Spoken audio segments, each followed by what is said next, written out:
Hosea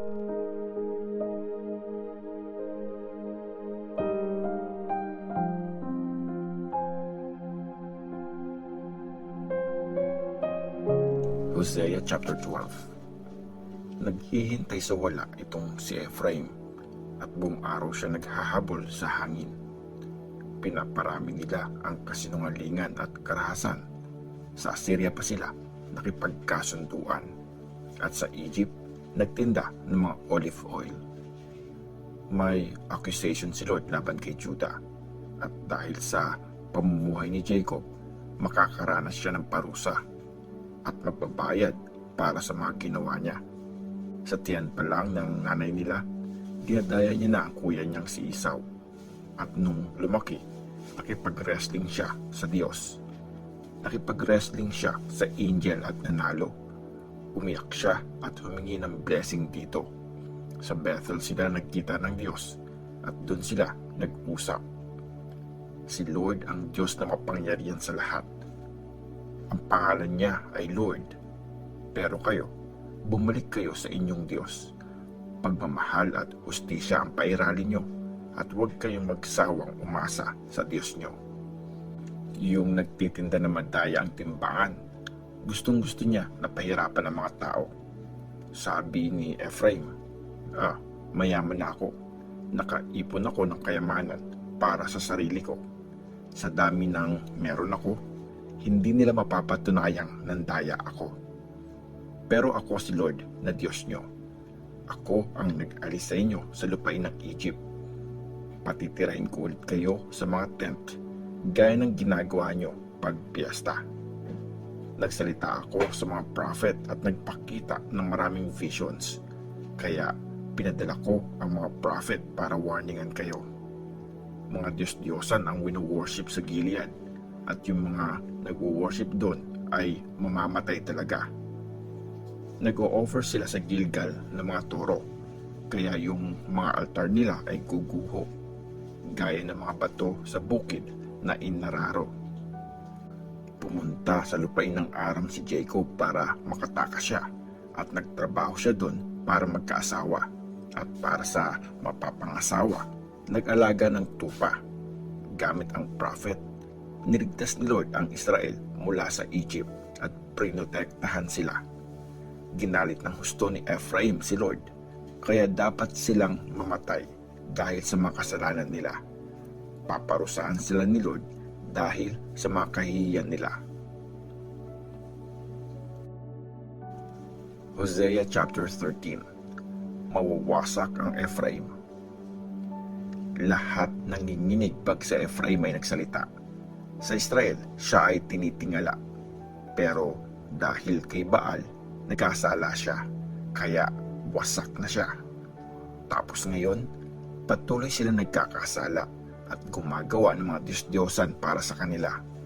Mga Diyos-Diyosang silver na hinuhulma ayon sa gusto nila. Gawa lang ang mga ito ng mga kamay nila. Pero sa mga ito, nagsasacrifice sila. At sa mga ito rin, humahalik pa. Kaya magagaya sila sa hamog sa umaga, o kaya naman sa ambon na mabilis mawala.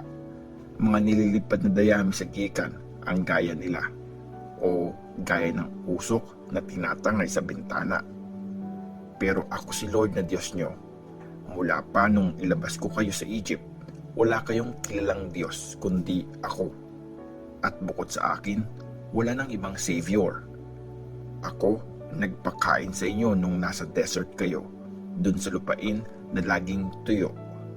Nabusog sila nung pinakain ko sila, pero nang mabusog na'y naging mayabang na, at ako ay kinalimutan nila. Kaya magiging parang layon ako sa kanila, gaya ng leopard na nag-aabang sa gilid ng daan. Pupunta ako sa kanila gaya ng bear na ninakawan ng mga anak nito.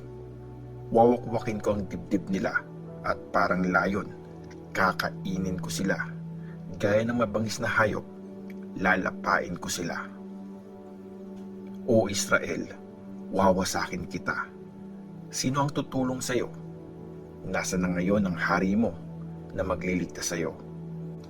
Nasaan sa mga city ang mga leaders mo? Diba kayo pa nga ang nagsabi, bigyan mo kami ng isang hari at mga leaders. Binigyan ko kayo ng hari sa sobrang inis, pero sa sobrang galit, siya'y akin ding inalis. Ang kasalanan ni Ephraim ay nakalista na at naipon na ang mga kasalanan niya.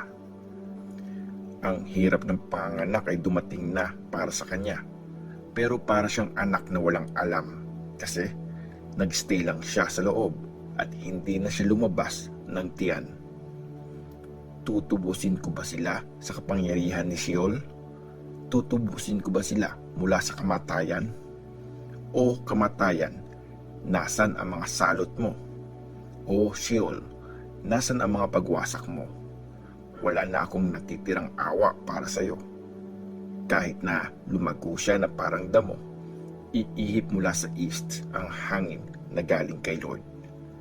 Sa desert ito manggagaling, matutuyo ang kanyang bukal, ang patis niya ay mawawalan ng tubig. Uubusin nito ang mga yaman niya, lahat ng mga mahalaga na meron siya. Uubusin nito ang mga yaman niya, lahat ng mga mahalaga na meron siya. Papasanin ng Samaria ang kasalanan niya kasi nagrebelde siya laban sa Diyos niya. Mamamatay sila sa gera, dudurugin pati mga bata, at ang mga buntis na may wawakwakin ang mga tiyan nila.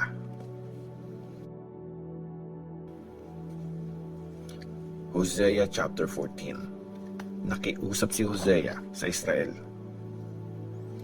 O Israel, bumalik ka na kay Lord na Diyos mo, kasi bumagsak ka dahil sa kasalanan mo. Dalihin mo ang mga salitang ito at bumalik ka na kay Lord.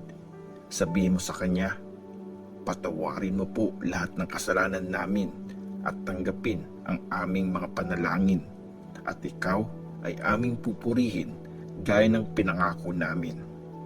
Hindi kami maililigtas ng Assyria, at sa mga kabayo, hindi po kami makakaasa. Hindi na po namin tatawaging Diyos namin ang mga Diyos-Diyosan na ginawa lang naman namin. Lord, maawa ka po sa mga taong wala nang malapitan. Nagpromise si Lord sa Israel ng bagong buhay. Aalisin ko ang pagiging unfaithful nila at mamahalin ko sila ng buong puso, kasi hindi na ako galit sa kanila. Magiging parang ulan ako sa Israel. Mamumulaklak siya na parang lili. Mag-uugat siya gaya ng mga puno ng Lebanon. Uusbong ulit ang kanyang mga sanga. Parang olive tree ang kanyang ganda. At gaya ng mga puno sa Lebanon, ang bango niya. Mamumuhay ulit sila sa aking lilim. Lalago sila na gaya ng isang garden. Mamumulaklak sila gaya ng puno ng ubas, at gaya ng wine ng Lebanon ang amoy nila. O Ephraim, iwanan mo na ang mga Diyos-Diyosan. Ako ang sumasagot sa mga prayers mo at nag-aalaga sa iyo. Gaya ako ng mayabong na puno ng cypress. Sa akin galing ang kanilang mga blessings. Tama ang pamamaraan ni Lord. Ang mga ito ay naiintindihan ng mga matalino, nauunawaan ng mga marunong, dahil tama ang pamamaraan ni Lord. Sinusundan ito ng mga matuwid, pero ang mga makasalanan nadadapa sa mga salitang ito.